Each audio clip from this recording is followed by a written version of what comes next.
السلام عليكم ومرحبا بكم معايا اليوم في فيديو جديد.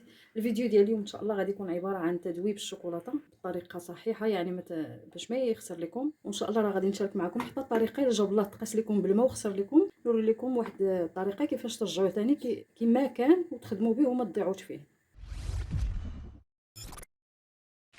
انا عندي هنايا الماء درتو في واحد الكاسرونه، انا درت واحد القطعه ديال الحامض غير على ود باش ما تكحل هاد الكاسرونه حيت ديال الالومنيوم.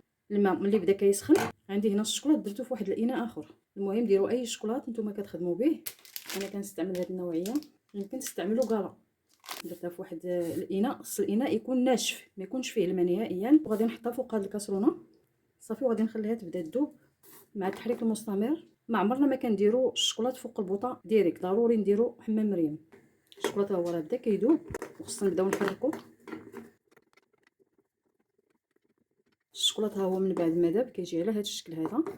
الا شفتوه ثقيل شويه كنزيدوا معاه واحد المعلقه ديال الزيت. المهم الزيت كنزيدوا غير شويه بشويه، ماشي كنزيدوا واحد الكميه ديال الزيت كثيره، لا كنزيدوا واحد شويه ديال الزيت. انا غادي نزيد تقريبا بحال قلنا معلقه صغيره ديال الزيت في هذه الكميه اللي درت.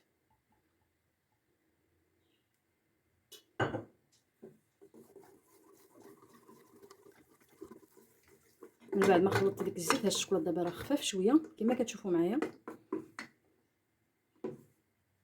انا دابا غادي نوري لكم واحد التجربه غادي نديرها انا غادي نقيسو بالماء وغادي تشوفوا الشكل ديالو كيفاش غادي يكون، وان شاء الله غادي نوري لكم كيفاش غادي ترجعوه ثاني كما كان. الشوكولاط دابا هو راه شفتوه معايا كيفاش ولا الشكل ديالو هو هذاك، كيصلح دابا باش نزينوا به الحلويات ديالنا. انا دابا غادي ندير معكم هاد التجربه باش الناس اللي كيتقاس لهم بالماء، مثلا داروا شي معلقه فيها الماء ولا خطر لهم الماء ملي كانوا كيذوبوا وكيخسر، غادي ناخذ هاد المعلقه وغادي نديرها في الماء بهذه الطريقه هذه، وغادي نحرك بها الشوكولاط وغادي تشوفوا معايا الشوكولاط كيفاش غادي يكون الشكل ديالو. هانتوما كيفاش ولا الشكل ديالو ثقال وكيبان لنا صافي راه هاد الشوكولاط راه خسر، ما كيصلح لينا مازال لا نزينوا به الحلويات ولا المهم كنرميوه صافي. كاين بعض الاخوات اللي كيرميوه ولا الاخوان اللي كيرميوه. شفتوه كيفاش ولا دابا. غادي نصلحوا دابا هاد الشوكولاط نرجعوه كما كان. عندنا غير الزيت، زيت المائده. غادي نبدا نزيد الزيت شويه بشويه ونبدا نخلط. انا درت دابا واحد المعلقه ديال الزيت وغادي نبدا نخلط في هاد الشوكولاط.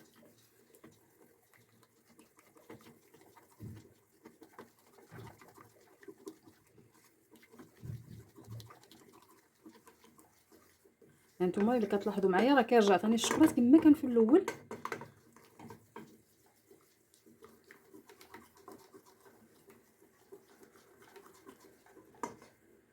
غادي نزيد مازال واحد شويه.